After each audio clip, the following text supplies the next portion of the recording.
Bitcoin soars past $13,000 for the first time. The largest cryptocurrency by market value was selling for less than $1,000 at the start of the year. In recent days, several exchanges have come out with news on offering Bitcoin futures.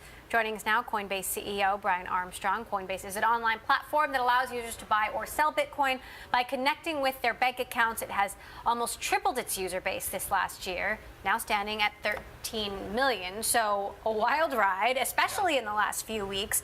What do you see happening with this surge? Where is it going? Well, there's certainly been this big influx of new interest in digital currency. Part of that has been driven by institutional money getting really interested in the space. So we've seen most of the large derivatives exchanges out there, CME, a number of others, starting to say they're going to list Bitcoin futures.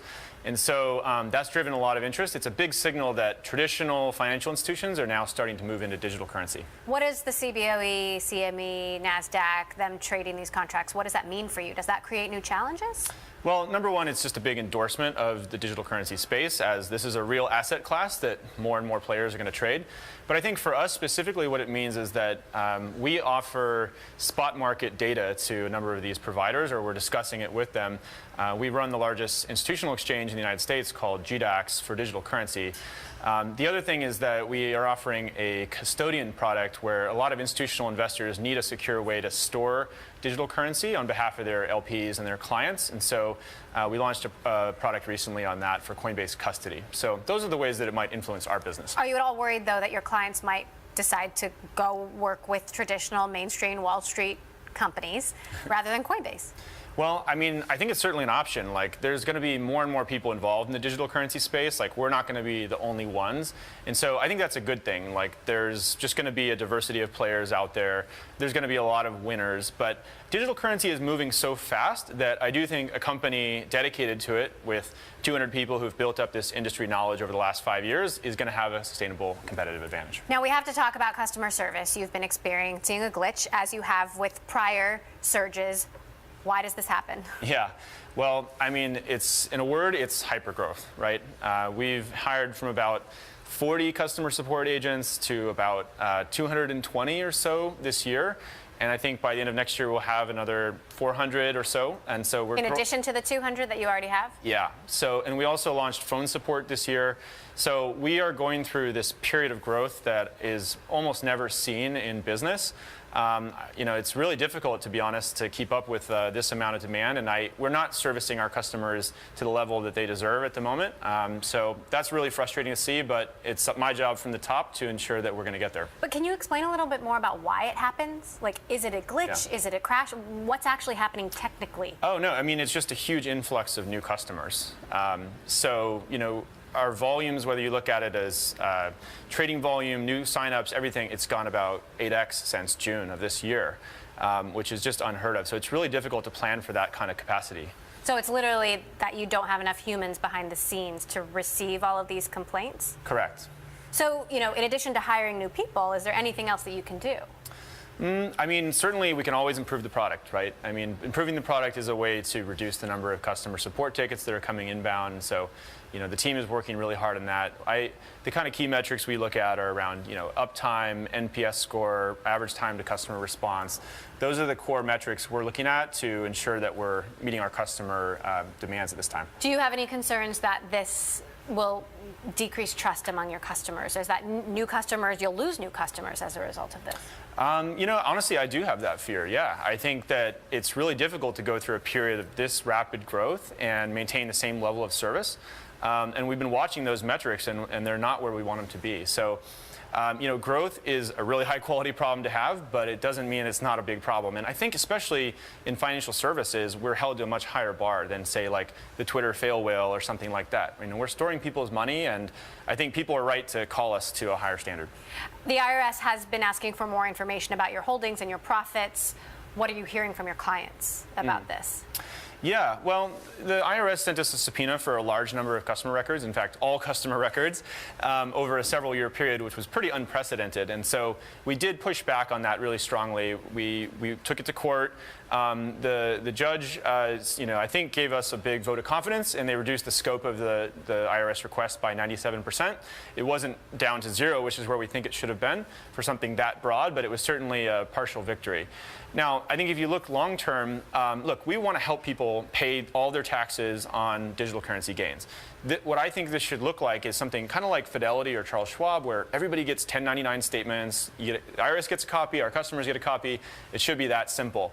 We're working with the IRS now, thankfully, to make sure that we come up with some kind of a solution where everyone's going to pay their taxes. But this is one of those new areas. Technology keeps finding a new box that doesn't fit into the existing framework quite perfectly, and we need to work with everybody out there to make sure we get there. Given the uncertainty currently, as you work this out, are you giving any advice to your clients about how to report their gains to the IRS?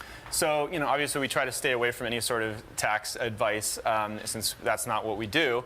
But we do provide a report to our customers, a cost basis report that they can export and send to their accountant. So that's the solution we have in the interim until there's something like 1099s or 1099s themselves. Let's talk about what's happening with some of these other cryptocurrencies, Ethereum and Litecoin. You can trade on Coinbase. What do you see happening with Ethereum versus Bitcoin in the future? Well, they've sort of evolved down different paths. Bitcoin used to be 95% of all the market cap of digital currency, and it's come down quite a bit. I think something maybe to 50 or 60%. And so Bitcoin is ending up, in my mind, being a little bit more like digital gold, if you will. It's kind of the oldest digital currency. It's the one that people flee to in times of uncertainty. But it hasn't scaled to become, for example, a payment network with the sort of transaction throughput that people might want. So Ethereum has kind of grown to do that, and Ethereum is now doing more transactions per day than Bitcoin. Ethereum also has this really innovative new concept of smart contracts, and so it's much more programmable than Bitcoin. Bitcoin you could think of as a simple 4-function calculator. You can send A to B or subtract B to A. Ethereum is almost like a programming language where you could write any software and run it on this globally decentralized computer. So that's kind of a mind-bending concept, but let's just say that Ethereum is higher throughput per second as a transaction network, and it's much more programmable. You have launched a new app called Toshi, which seems sort of like an app store for Ethereum. Explain what you're trying to do here. Yeah. Well, the analogy I like to use is of the internet. So when the internet started, you had TCP/IP and Usenet, and it was really difficult to use. And then a browser came out on top of the internet with Netscape, and it made it easy for anybody to build an app and also access the internet. So we're doing the same thing with Toshi. Toshi is, you could think of it as a browser for the Ethereum network. And we're trying to make it really easy for any developer to build an app and any consumer to actually use applications on the Ethereum network. And honestly, we're a little bit inspired by things like WeChat and in China, and Paytm in India, even M-Pesa in Kenya. Like, mobile money is a really big deal, especially outside the United States. And I think that people in emerging markets could actually use digital currency to start to get access to financial services through something like Toshi. So when it comes to the price, how do you see Bitcoin versus Ethereum playing out? I mean, do you see the Bitcoin spike continuing?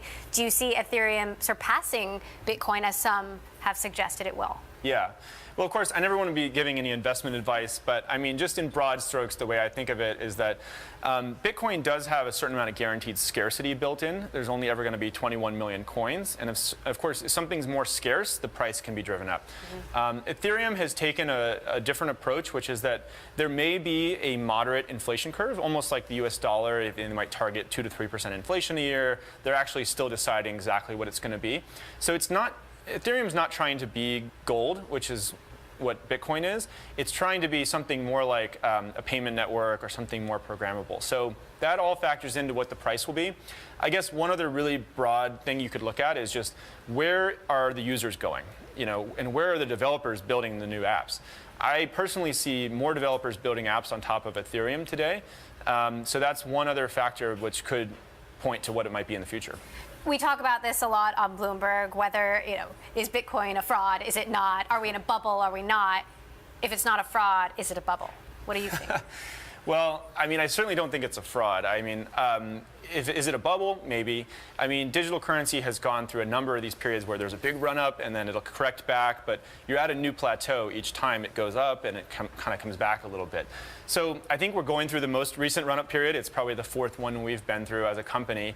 And I would expect it to correct back at some point, but continue over time in an upward channel. There's an update to the Bitcoin network called SegWit, which would speed up transactions. You guys haven't implemented that yet. Do you plan to, and when? Yeah, it is one of the things we're looking at adding. It's probably not in the top 5 next things that our customers are requesting. What are the top 5 next things? People want more assets on the platform. They want a better experience, meaning like identity verification, higher limits, the sign-up onboarding experience. And then they're asking for these new products. Like our institutional customers are asking for a custodian product. People are looking at a way to just trade more assets, have a better experience, and store it securely.